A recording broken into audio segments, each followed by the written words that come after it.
আসসালামু আলাইকুম। প্রিয় দর্শক, আজকে এই ভিডিওতে আমি আলোচনা করতে চাই যে অনেক সময় আমরা সম্পত্তি দলিল করে নিয়ে থাকি। কিন্তু আমাদের নানা ধরনের অজ্ঞতার কারণে আমরা বুঝতে পারি না। কিন্তু পরবর্তীতে কিন্তু সেই জমির দখল এবং মালিকানা দুটোই আমাদেরকে ছাড়তে হয় এবং আমাদের আর দুঃখে কষ্টের অন্ত থাকে না। সুতরাং আজকের এই ভিডিওতে আপনাদেরকে আমি দেখাবো যে কোন ধরনের পদ্ধতি অবলম্বন করলে বা কোন দলিলগুলা যদি আপনার কাছে থাকে তাহলে সেই দলিলগুলার কোনো ধরনের মূল্য নেই। আপনাকে অবশ্যই সেই সম্পত্তি ছেড়ে দিতে হবে।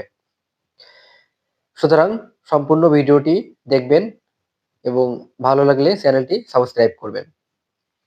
প্রথমেই যে বিষয়টি নিয়ে আলোচনা করব সেটা হলো জাল দলিল। যদি আপনি এমন কোনো সম্পত্তির দখলে থাকেন যেটা আসলে সেই ব্যক্তি যে আপনাকে দলিল দিয়েছে সেই দাতা সঠিক ব্যক্তি নয়, অথবা গ্রহীতা আপনি যে ক্রয় করেছেন সেটা আসলে সেটাও সেটাও ঠিক নেই, তাহলে কিন্তু সেই দলিল টিকবে না। অর্থাৎ দলিলের দাতা গ্রহীতা কিন্তু অবশ্যই সঠিক হতে হবে। এরকম আমরা দেখেছি যে আগে যেহেতু দলিলের দাতা গ্রহীতাকে আইডেন্টিফাই করা অনেক কঠিন ছিল, কারণ তখন অনেকেই নিরক্ষর ছিল। বর্তমান সময়ের মতো এনআইডি কার্ড অথবা যে অনলাইন সিস্টেম সেটা আসলে তখন ছিল না। সুতরাং নানা ধরনের জাল জালিয়াতির সৃষ্টি হতো। সুতরাং সেই সময়ে কিন্তু অনেকেই সম্পত্তি ক্রয় করলে সেটা থেকেও নানা ধরনের জটিলতার তৈরি হতে পারে। দ্বিতীয় যে বিষয়টি নিয়ে আলোচনা করব সেটা হলো বেনামি দলিল। অর্থাৎ যে ব্যক্তি আপনি নিজে সম্পত্তি ক্রয় না করে আপনি অন্য কোনো ব্যক্তির নামে যদি সম্পত্তি ক্রয় করে থাকেন তাহলে সেটাকে বেনামি দলিল বলা হয়। পরবর্তীতে এই যে বেনামি যে মালিক সে কিন্তু আপনার নামে সে নাদাবি দলিল বলে আপনাকে দলিল দিয়ে থাকে। বর্তমান সময়ে এটার কোনো ধরনের ভ্যালু নেই, কারণ ল্যান্ড রিফর্ম অর্ডিন্যান্স 1984 এর ৪ ধারা অনুযায়ী কিন্তু ৫ ধারা অনুযায়ী কিন্তু এটা বাতিল করা হয়েছে। সুতরাং মনে রাখতে হবে এই ধরনের সম্পত্তি হস্তান্তর বা এই ধরনের দলিল বলে কোনো ব্যক্তি যদি মালিক হয়ে থাকেন তাহলে কিন্তু সেটার কোনো ধরনের মূল্য নেই। বর্তমান সময়ে ২০২৩ সালেও কিন্তু এই ভূমি সংস্কার আইন পাশ করা হয়েছে। সেই আইনের কিন্তু এই একই বিধান রাখা হয়েছে। সুতরাং এই আইনের ইফেক্ট কিন্তু সেই 1984 থেকেই চলমান থাকবে। তৃতীয় যে বিষয় সেটা হলো মালিক নয় এমন কোনো ব্যক্তির কাছ থেকে যদি আপনি সম্পত্তি ক্রয় করে থাকেন। সম্পত্তি হস্তান্তর আইন ১৮৮২ এর ৪১ ধারা অনুযায়ী আমরা অনেক সময় দেখি যে আপাত দৃষ্টিতে প্রতীয়মান এমন মালিকের কাছ থেকে যদি আমরা সম্পত্তি ক্রয় করে থাকি তখন কিন্তু সেই আইন বলে সেটা টিকত। কিন্তু বর্তমান সময়ে সেই দলিলের কোনো ধরনের মূল্য নেই। চতুর্থ যে দলিল সেটা হলো কোনো ব্যক্তির কাছ থেকে আপনি সম্পত্তি ক্রয় করেছেন কিন্তু সেই ব্যক্তি আসলে যতটুকু বিক্রয় করতে পারে তার থেকে বেশি অংশ সে বিক্রয় করেছে। সুতরাং এই যে বেশি অংশ সে বিক্রয় করেছে সেটা কিন্তু টিকবে না। অর্থাৎ যতটুকু সে বিক্রয় করতে পারে ততটুকু সে শুধুমাত্র টিকবে, কারণ বেশি অংশের নামজারি হলেও এটার কোনো ধরনের ভ্যালু নেই। বাস্তবে কাজ করার ক্ষেত্রে আমি দেখেছি যে এক ব্যক্তি ২ শতক সম্পত্তির মালিক, কিন্তু সে তার ওয়াইফকে ৩ শতক সম্পত্তি হিবা করে দিয়েছে এবং সেই ১ শতক সম্পত্তি সে জোর করে দখলে ছিল।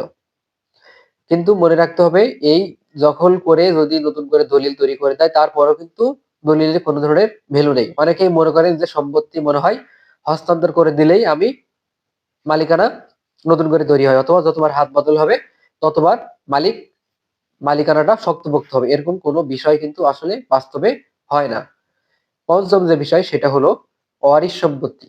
ওয়ারিশ সম্পত্তি যদি আপনি কোনো ধরনের বন্টননামা ছাড়া কেনেন তাহলে কিন্তু অনেক ধরনের সমস্যা হতে পারে এবং এই দলিল টেকে না। কারণ যদি খতিয়ানে ৫ টা দাগ থাকে, একজন ওয়ারিশের কিন্তু ৫ টা দাগেই সমান অংশে সম্পত্তি থাকে।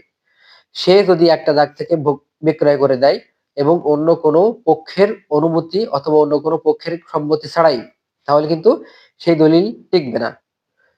কারণ সব দাগ থেকেই তাকে বিক্রয় করতে হবে। এই ক্ষেত্রে একটা সমাধান হলো সেই দলিলের বিক্রয় করার সময় সেই ব্যক্তিদের মধ্যে অবশ্যই বন্টননামা থাকতে হবে, অথবা আপস বন্টননামা অথবা রেজিস্টার্ড বন্টননামা থাকতে হবে, অথবা নোটারি করা যেতে পারে ফার্স্ট ক্লাস ম্যাজিস্ট্রেটের সামনে থেকে যে আমরা এই দিক থেকে আপস বন্টননামা করে নিয়েছি।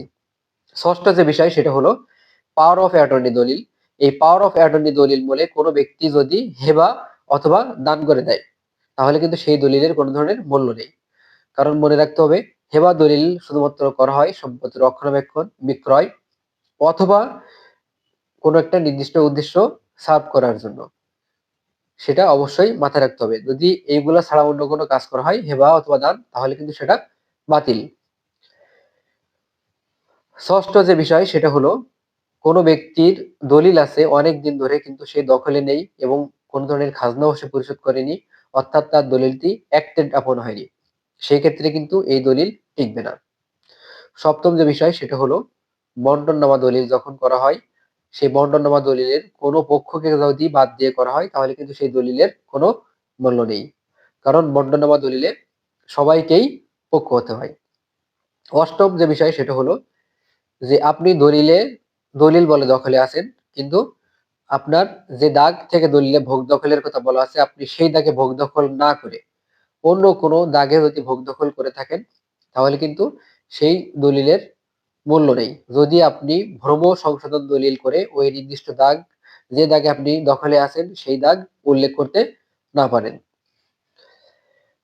নবম যে বিষয় সেটা হলো সরকারি সম্পত্তি অথবা খাস সম্পত্তি। অনেকেই দেখা যায় যে সরকারি সম্পত্তি বলতে আমরা কি বুঝি? এটা হইতে পারে অর্পিত সম্পত্তি, অথবা হতে পারে বন বিভাগের সম্পত্তি, ল্যান্ড ট্রান্সপোর্ট কর্তৃপক্ষের সম্পত্তি, অথবা চর। এই সমস্ত সম্পত্তি কিন্তু অনেকেই ভুয়া দলিল করে, জাল দলিল করে বিক্রয় করে দেয়। কিন্তু এই ধরনের দলিল বলে যদি আপনি দখলে থাকেন তাহলে কিন্তু আপনার সেই দলিল টিকবে না। কারণ সেই দলিলের কিন্তু কোনো ধরনের মূল্য নেই। দশম যে বিষয় সেটা হলো, হেবা করতে পারে না এমন কোনো ব্যক্তির কাছ থেকে আপনি যদি হেবা দলিল করে নেন। যেমন আপনার চাচা, মামা, খালু, ফুফাদের কাছ থেকে যদি আপনি দান দলিল অথবা হেবা দলিল করেন, সেই হেবা অথবা দান দলিলের কিন্তু কোনো ধরনের ভ্যালু নেই। কারণ মনে রাখতে হবে, যে ব্যক্তি হেবা অথবা দান দলিল করার ক্ষমতা সম্পন্ন, শুধুমাত্র তার কাছ থেকেই আপনি হেবা অথবা দান দলিল করলে আপনার সেই দলিলটি টিকবে। ভিডিওটি অবশ্যই সাবস্ক্রাইব করবেন যদি ভালো লাগে।